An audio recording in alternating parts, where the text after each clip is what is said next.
Hey, what's going on, everybody? Welcome back to the channel. In this video, we are looking at the Week 2 NFL First Look picks. It's already that time. I hope you guys all had a good Week 1.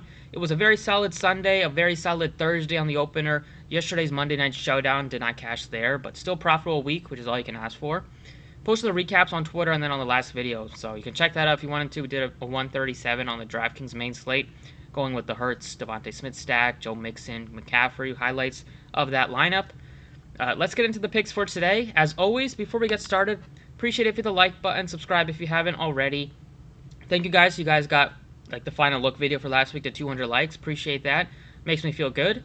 It also helps this channel reach more viewers and then potentially reach like some partnerships and deals.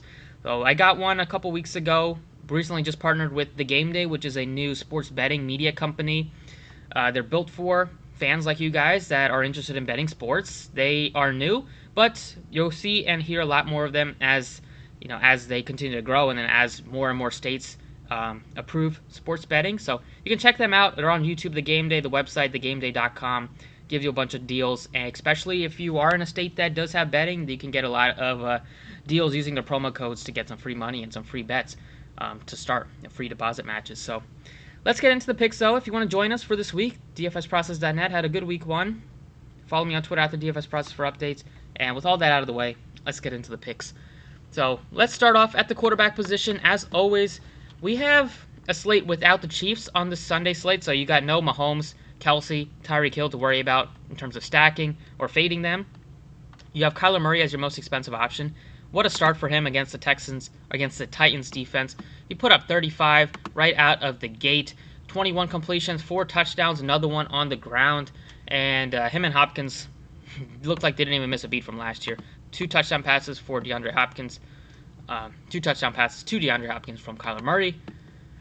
We have Russell Wilson, 75. Another one of those starts where it's like Wilson, you wouldn't expect him to throw 4 touchdowns when he only threw 23 times. But that's what you saw out of Wilson all of last year. It's happened again in Week 1 against the Colts. This team does like to run the football. If they have the lead, which they could against the Titans at home, we could see them just throw the ball like under 25 times again. But we also know with Russell Wilson, there's a chance that he throws for another 4 touchdowns. So he has to be in play at least. I think I like the $700 savings from Kyler Murray. And then we get to Josh Allen, who's only $7,200. He had a tough start Week 1 against the Steelers. Struggled, only 1 touchdown pass. Put the ball on the ground a couple times. Lost a fumble. But he does give you upside with the legs. 44 rushing yards. Him, Hurts, Lamar Jackson, they're going to be key fantasy players all season because of their ability to run. He threw 51 times, which this team loves to throw the football. They had Zach Moss. They had Zach Moss wasn't even available Week 1. They had him as an inactive. So if they are going to continue to do that, then it just makes Allen just more and more likely to throw the ball a ton. So you got to like Josh Allen at that price tag, $7,200. It's a bit of a cheap price tag. The matchup isn't the best, but it's not the worst against Miami. Like, definitely you can target them. They, especially deep, which is where they've struggled over the past few years. So out of the top 3, I kind of like the price tag on Josh Allen the most. The 6K range is super loaded. You get a bunch of viable options here, starting with at the mid-range with Jalen Hurts, $6,500 all over him in Week 1. I still like him this week. Price tag only went up $100. We saw the 49ers defense look very good for about 3 quarters, and then the 4th quarter they fell apart against Jared Goff, allowing him to put up 33 points. This week, Hurts, another guy that's just going to give you probably 5 to 7 points on the legs, just with the rushing yards. If he happens to rush one in, another 6 points right there. He's going to throw the ball 35, maybe 40 times, depending on if they're trailing in this game. And he does have very good young receivers to throw to. Jalen Reagor looked very good in his Week 1 after he kind of struggled a bit last year. Devontae Smith, what more can you say about him? He looked amazing, and then he still got a couple of good tight ends with Goddard, and then he got Sanders, who can catch the football. So Hurts, once again, looking like a very strong option at $6,500. You have Dak Prescott. I think this game is going to be a shootout. The Cowboys put up a bunch of points Week 1 against the Bucs, ended up losing, but Prescott was amazing. 58 pass attempts. They couldn't run the football against that front 7, so Prescott just had to rely on his shoulder, and he did very good. 403 yards passing. He does run a little bit. We might see more and more of that as he is more comfortable running on that ankle. But 68 against the Chargers, I think he is more than viable if you wanted to save some money compared to some of the 7K options. So I like Prescott. I like Jalen Hurts. Tom Brady's in the mix as well, $6,900. Not a cheap price tag, but this Atlanta team, we saw Hurts dominate them. They are very bad in the secondary, and they can't really rush the. They can rush the passer a little bit, but Tom Brady's always good at kind of avoiding sacks. The Matthew Stafford is $6,400 against Indy. We saw Wilson drop 4 touchdown passes against them. Stafford looked amazing week 1 against the Bears, so it's a better matchup for him going against the Colts here. He just has so many good weapons here with Kupp and Woods. Higbee looks to be a solid tight end. We know Stafford loves tight ends back when he was with Detroit. And then he does have some running backs that can catch the football. Darrell Henderson looked decent in week 1. The price tag on Stafford, I think, looks appealing. Him and Hurts are my 2 favorites. Him, Hurts, and Prescott are my favorites in the 6K range. You have Jameis Winston at the bottom end. They really didn't want to throw the football a lot, and they didn't need to. He only threw 20 times, was very efficient, 5 touchdown passes on 20 attempts. You thought Russell Wilson's touchdown to attempts ratio was unbelievable. Winston's kind of did him one better. Also rushed 6 times for 37, so another guy that you can rely on to get you some points with the legs, probably. I like him, but he's not at the top of my list, just because the Saints still like to run the football a lot, and why wouldn't they? They got Tony Jones looked very good week 1, and then Kamara is one of the best running backs in football. Looking at the bottom end of the 6K and the high 5K range, you have Baker. That's fine. I mean, they're going to run the football a ton. This is not a spot where I want to go with Baker just because they're big favorites at home. They get out to a big lead. They're just going to ground and pound with Kareem Hunt and Nick Chubb. The 5K range, I like the 6K range more than the 5K range this week.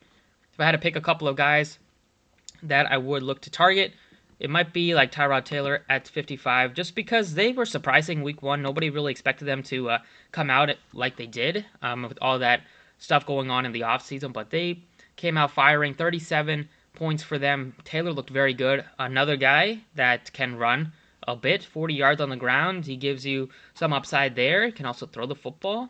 I mean, if they are going to be losing this game, you're going to expect Taylor to have to throw probably 40-plus times. So at that price tag, I would not mind taking a shot in a cash game or a tournament setting just because he gives you upside. And then the bottom of the 5K range, you got like Carson Wentz, Zach Wilson, Darnold, some guys that are in tough spots that you're just going to roll the dice on in tournaments. I'm not seeing any of those guys as very good cash options at all. I think Darnold, just because he does have some good weapons in Carolina with Robbie Anderson, DJ Moore, he looks appealing. And then I don't really want to go with Carson Wentz. Colts are at home, but that Rams defense is very much legit. And that is it. There's nobody in the 4K range, so just narrowing down like the top 5 quarterbacks I think that jump off the page are Josh Allen, probably Russell Wilson.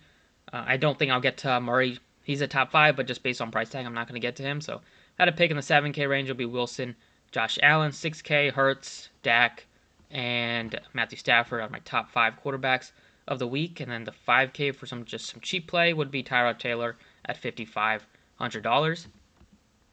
Moving on to the running back position, it's one that you have Christian McCaffrey at the top at $9,900. Obviously, he's an amazing play. He was awesome in week 1. Hopefully, you guys played him. Almost had that coveted 100 yards rushing and 100 yards receiving. That would have been nice. And he put up 28 fantasy points without even getting into the end zone. A lot of people, they need at least like 2 touchdowns to get that many fantasy points, but McCaffrey did all that without even getting into the end zone. It's a pretty difficult matchup. The Saints' run defense is very good, and they looked very good defensively against the Packers. But I wouldn't hate going McCaffrey's matchup proof just because he is going to be probably leading the team in catches as well as carries on the ground. Dalvin Cook is 91 against Arizona. He got it done a little bit late. Struggled in terms of just yards per rush, just 3.1. Did have 6 grabs, so another guy that you're going to be able to rely on in the receiving game, which is why I always prefer McCaffrey, Cook to Derrick Henry. Was not on Derrick Henry week 1, and just as soon as that game got out of hand, when them trailing, you just knew that it was going to be tough for Henry to pay off because they're not going to be able to throw the football to him. He's not a back that will catch a lot of passes. So I like McCaffrey the most at the top end. You have Alvin Kamara. I like him a lot too against Carolina. I think Cook is probably my third option out of that trio.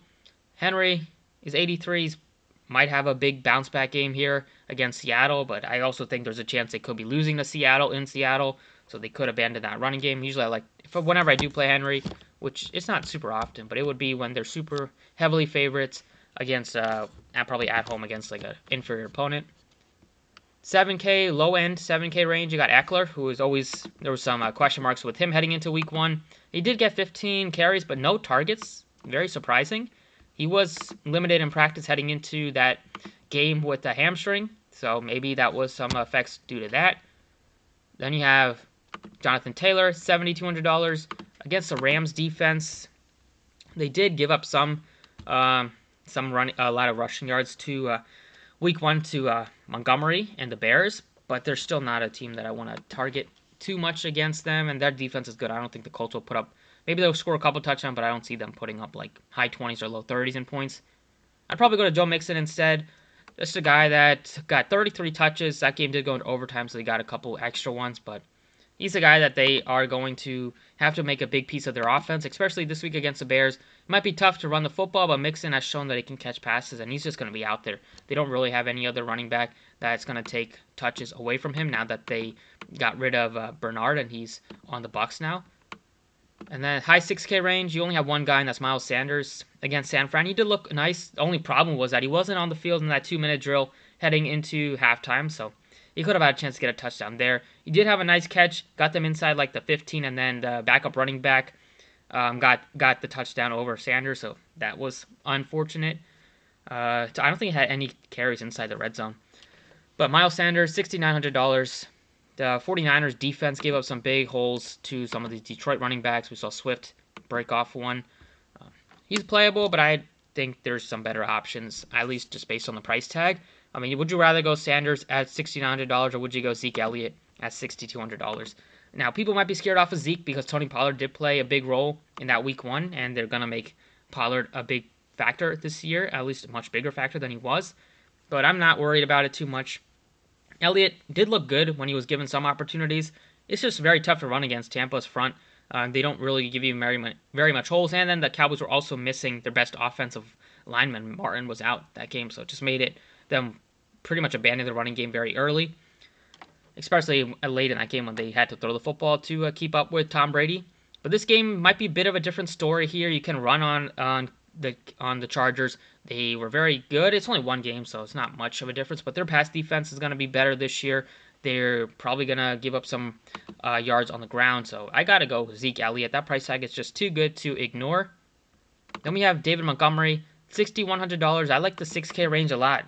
Just looking at the lineup here, looking at the builds and pricing, I think a balanced approach is what I kind of like at this first look, just because there's so many good plays in the 6K range on both running back and receiver.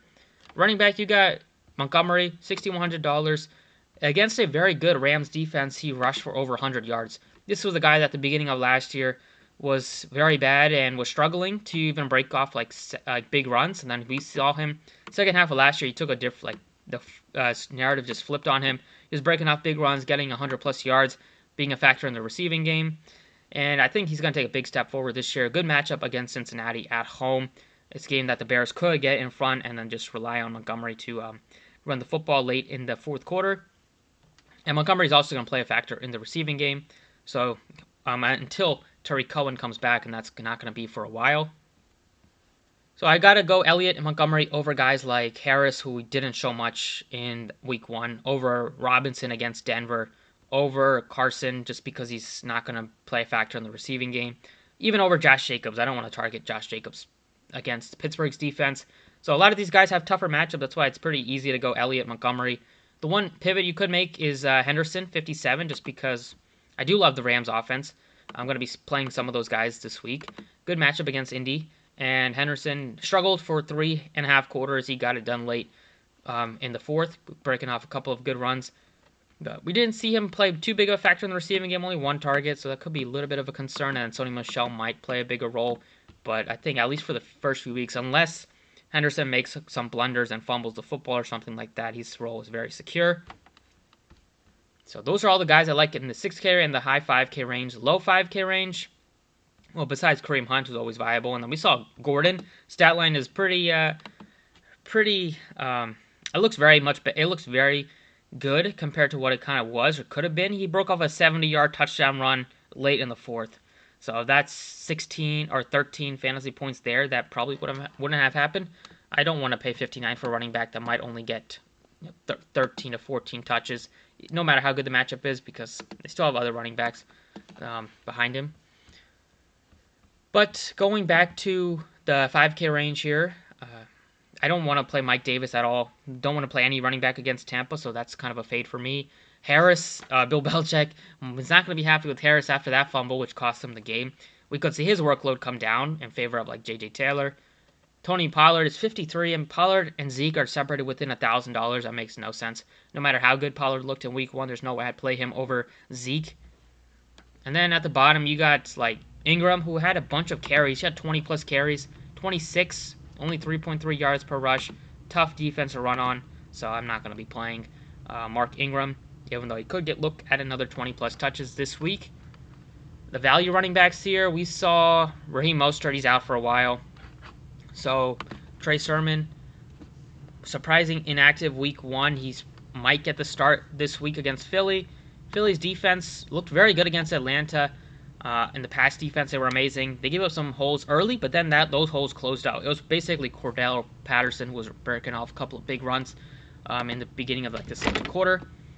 But Sermon, if he starts here, then I like him. But I don't know if I have confidence that he's going to get a bunch of touches because they have a couple of other running backs, and Shanahan's not the guy that I would say would just throw in a rookie running back and have him get 20-plus touches. So maybe a little bit of a risk. Instead of him, I think you could look to like a bit of a safer option. Might be the Chase Edmonds from Arizona, who is $4,900. He got 16 touches, and then he lost some touches late with the game getting out of hand. They went to the backup running back instead, James Conner. So they might split some work, but I have at least confidence that Edmonds is looking at least double-digit touches, probably close to 15 or more. And the matchup is pretty solid this week against Minnesota. So 4K range besides those two options here. So it was crazy. We saw all three of the Houston running backs find their way into the end zone, which just makes it tough to pick. Who knows who's going to get some of those works inside the red zone. So I'm basically just going to fade all of them. I don't think there's any real idea, and it makes a lot of sense to target any of those guys when you have a bunch of other teams to pick from. But until we get some more injury news, I think that's basically the running back role and the running back position. Let's go over to wide receiver, where we have Hopkins at 8,000. Hopkins Murray stack was probably not as popular as some people would have thought Week 1. They did win a lot of people money if they did go with that. Now he's matched up against Minnesota. We saw Burrow carve them up late in this, well, basically in the second half. So Hopkins, one of the better options this week. I like Diggs. He got 14 targets, 9 catches. So normally if you get 14 targets and 9 catches, you're looking at over 100 yards for a guy like Diggs, a guy that can break off a couple of big ones, get into the end zone. I expect Buffalo to come out firing after losing Game 1, which they probably could have won. But credit to Pittsburgh's defense.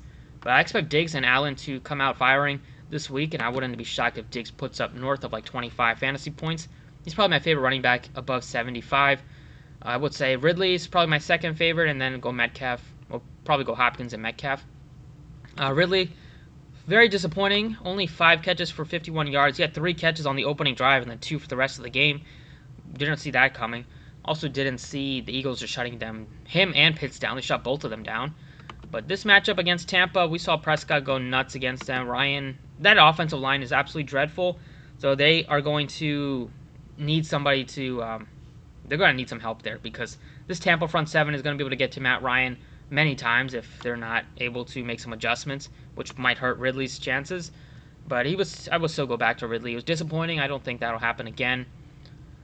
In the mid-7K range, you got Lockett with 2 touchdown grabs. It's going to be tough to pick between Lockett and Metcalf. I did end up recommending Lockett, but it's never with a lot of confidence you can make some of those picks. This week, I kind of like Metcalf more, but with them being so similarly priced, Lockett was just underpriced in Week 1. Adam Thielen, big game for him. Everybody was going Jefferson. Thielen ended up going very nuts with 30 fantasy points. I think it was like 60-something last week, or it was 7K flat. He had 10 targets. They basically throw to 2 guys. So take your shots with Thielen if you wanted to. Arizona's defense did look very good, so it might be a spot where you could proceed with some caution if you think that they're going to be able to get to Kirk Cousins like they did to Tannehill, and Cousins, not a guy that can escape the pocket very good. Amari Cooper is $6,800. Cowboys going to be a team that we're going to talk about quite a bit. 16 targets for him against Tampa, and the reason we're going to talk about them a lot is because they're dealing with injuries. They are without Michael Gallup for a while, and without Gallup, that offense, that wide receiving core just becomes Cooper, Lamb, and then you're going to get some Cedric Wilson, who's 30-something, I think 31. Yeah, Cedric Wilson, 31. But Cooper looked amazing in Week 1. I think he's on the verge of having a monster season. He did come out and say that he thinks he's the best wide receiver in football, so he has to prove that. And hasn't done it yet, but he hasn't been given a lot of chances with Prescott being hurt for most of last year. So I like Cooper, especially if you're going to be playing Prescott. Just pair him with Cooper. They're going to target them a bunch. Deebo Samuel had a monster game, had that huge touchdown grab, and then catch and run. We saw Brandon Ayuk get no catches, so I think, and Ayuk didn't even play more than 50% of the snaps. As Ayuk gets back up to speed a bit more, it might be more of a pick-up between those two, but Deebo Samuel did impress. But the Eagles' defense looks pretty legit. Well, at least it looked legit Week 1. We have CeeDee Lamb. If you wanted to save some money from Cooper, they're only $400 difference. I like getting to Cooper instead of Lamb. Lamb more that big play guy. Cooper is going to be security with the targets, and then he's also a guy that makes some noise in the red zone and can also break off a big one. Julio Jones did not get very good encouragement from the coach. Did not look good at all Week 1. I don't think I want to play him against Seattle. I don't really want to play Landry either in a game that they're probably going to just run the football a bunch. And then Allen Robinson, it's just tough to target any of these Bears guys besides like Montgomery because you don't know who the quarterback's going to be. It might be Dalton. If he struggles, it could go to Fields. If it is Fields, it makes him feel better about Robinson just because Fields seems like the guy that will take some more chances instead of Dalton, who did just check down a bunch.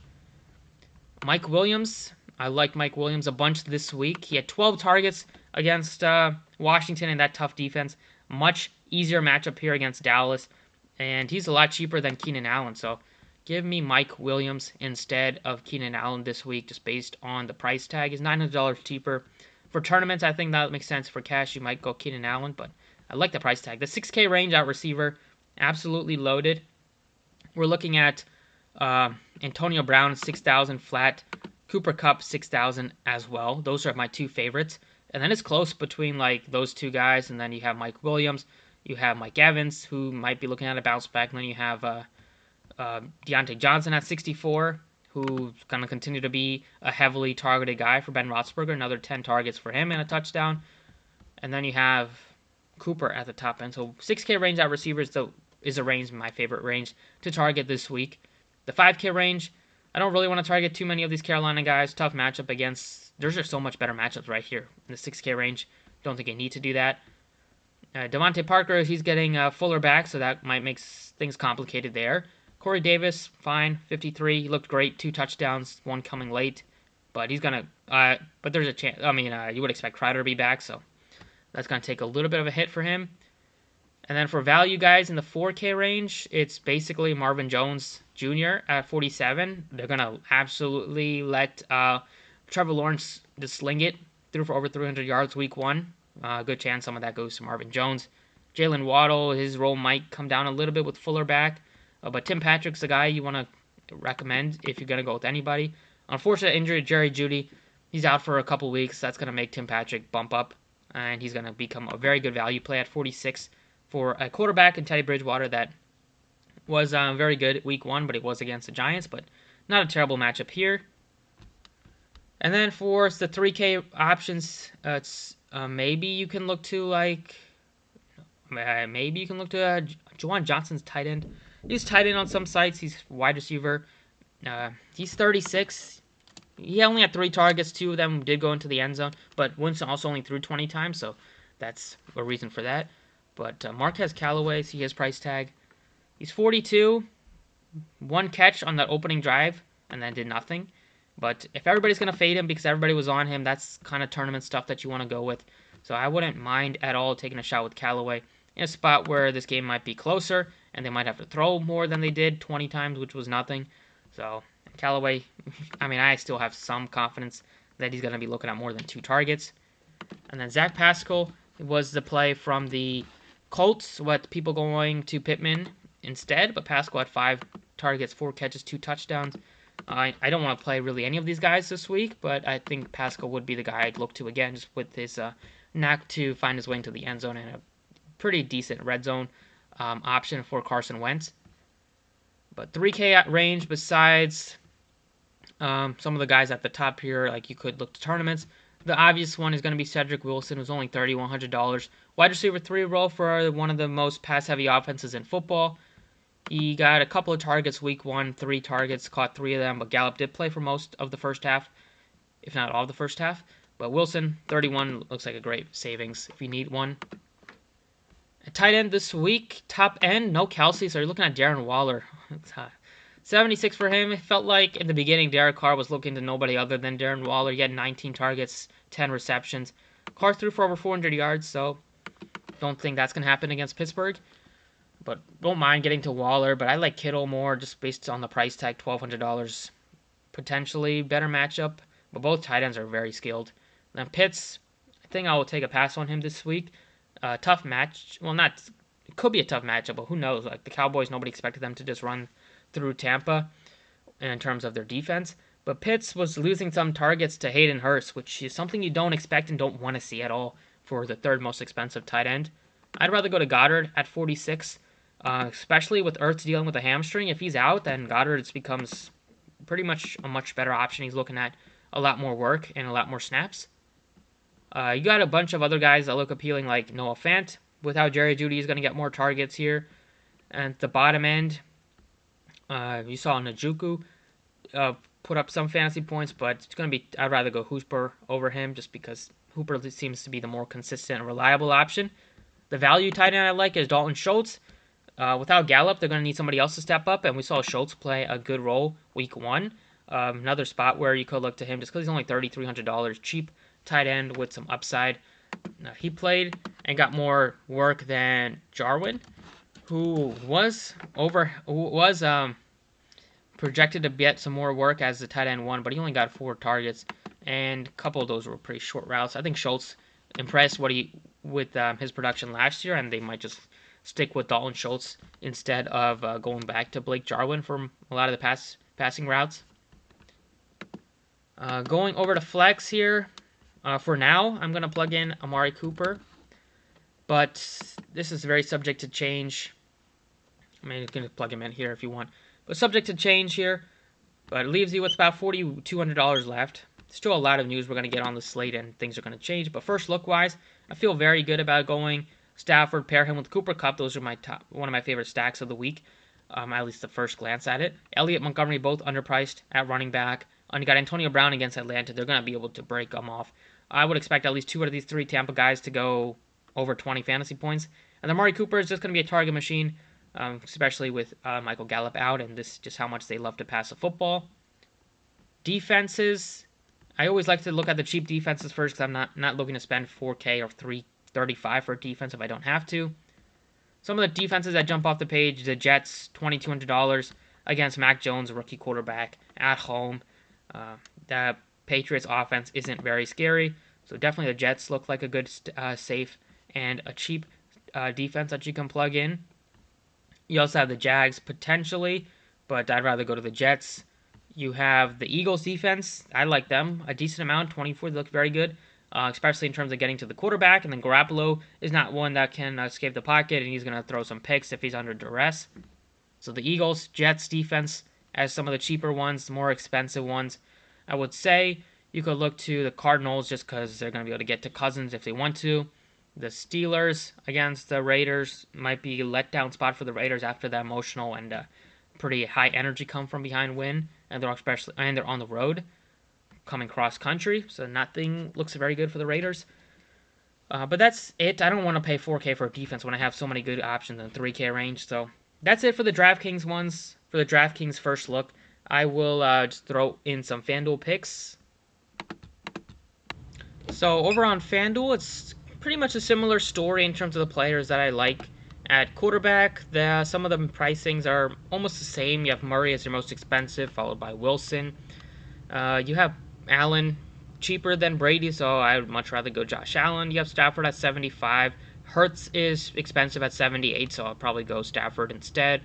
And then you have some other cheaper guys, potentially like Taylor at 68, as just a very punt play at quarterback. Running back, you have McCaffrey at 10K, so FanDuel you have easier to spend up just with how cheap some of these wide receivers are. So, and with the extra salary you have on FanDuel. So McCaffrey, I think if I can get to him, I will try to do that, and you can easily do that if you play these three receivers. And then Henderson, I like the price tag on FanDuel. He's only 64. They did, Montgomery, Elliott, both over 73. They're still viable and playable, but on DraftKings, the price tag just looks a little bit better. So if I'm able to save some more money and get to Henderson, allow me to pay up for McCaffrey, I'll be able to do that. I also like Miles Sanders' price tag a lot more on FanDuel compared to the DraftKings number. Wide receiver, besides the top-end guys, Cooper is pricey at 78. He's more expensive than Ridley and Stephon Diggs, even like Thielen. Well, then really Stephon Diggs are the two big names there. So I think I like Cooper more on DraftKings. On FanDuel, I look to Diggs. I look to Ridley. I definitely go down a bit here. Metcalf is only 7K. You have some of these cheaper receivers on the Steelers. Deontay Johnson, a target machine for Roethlisberger. I would not play Corey Davis at 64. I would rather go to Antonio Brown. Rather go to Cooper Kupp at $6,200. Mike Williams is only $5,600. I'm not looking at Marvin Jones at all. Just pretend he doesn't exist on FanDuel at that number. With the 5K range, you have Devontae Smith, Mike Williams. They look very appealing. Smith is just going to continue to get probably 8 targets or so. 6 to 8 targets almost every week because he can get open very easily. Jamar Chase, value play at 55. Tim Patrick, 54. So a lot of more cheaper options like you would expect. So I'm not looking at some of these expensive guys that just sold the price tag to get big jump from a big week 1 performance like Marvin Jones. And then tight end wise, I probably like to get to one of Waller or Kittle, or Goddard if there's no Ertz. But one of these top 3 I'll look to get to. I don't want to go Higbee fans. Pitts is pretty affordable on FanDuel, so maybe. But I wouldn't plan on Gronk getting 25 fantasy points again, especially when you have Kittle and Waller for not that much more. I'd probably look to those guys. They are going to command double-digit targets every week, whereas Gronk, he's playing with 3 other receivers, very top-end guys, so I could see that come down. And I don't really want to go to a cheap tight end this week because there's so much value at receiver, even at running back. I'm going to be able to pay up for one of these top dogs. That's what I want to do. Defenses, the Jets are very affordable on both sites, $3,400 against Mac Jones and that pedestrian offense, to say the least. So they would be one of the ones I'm looking at. You have the Eagles are pricey on FanDuel. They're up to 39, so they look better on DraftKings. So look to the Bills against Miami. Definitely the Jets, the Bills, they look very much playable. And then if you wanted to go to an expensive defense, the Cardinals, just with how much they're going to be able to get to the quarterback if they want to. We have the Steelers. They are also very pricey, so they look better on DraftKings.